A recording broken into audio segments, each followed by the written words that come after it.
Hey everyone, today I'm going to show you how to install smart standard barn door hardware. I will be working with the 3-foot rail kit and making some adjustments to it to fit my cabinet.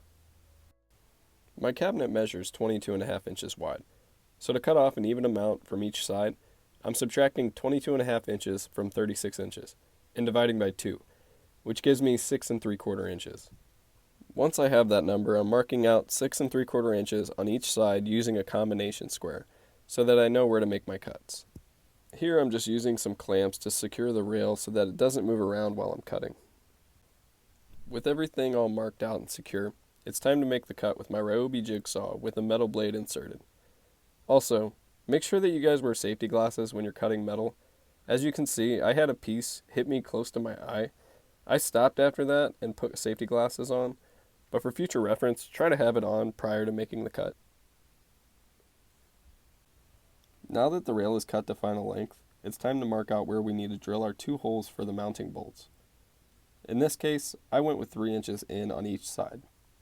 Prior to drilling the holes with a metal drill bit, I like to use a nail or a screw to mark out where I'm going to drill.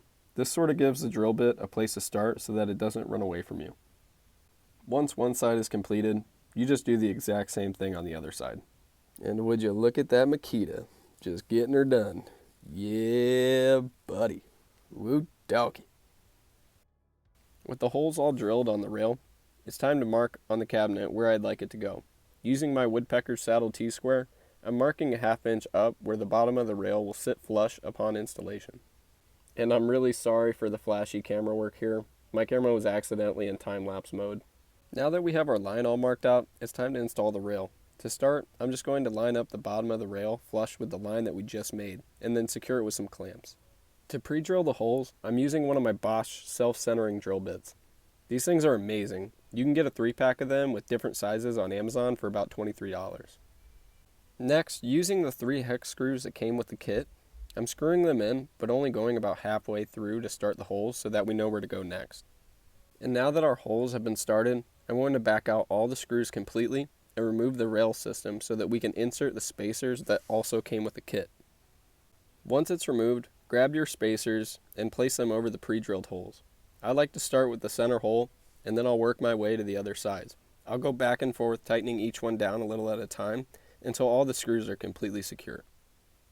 After your rail system is installed, go ahead and make sure everything is nice and level.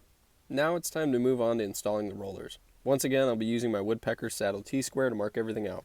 I made a mark at 1 3/8 and 3 3/8 inches from the top. I also made a mark at a 1/4 inch in from the side so that the rollers will be center on the sides of the doors.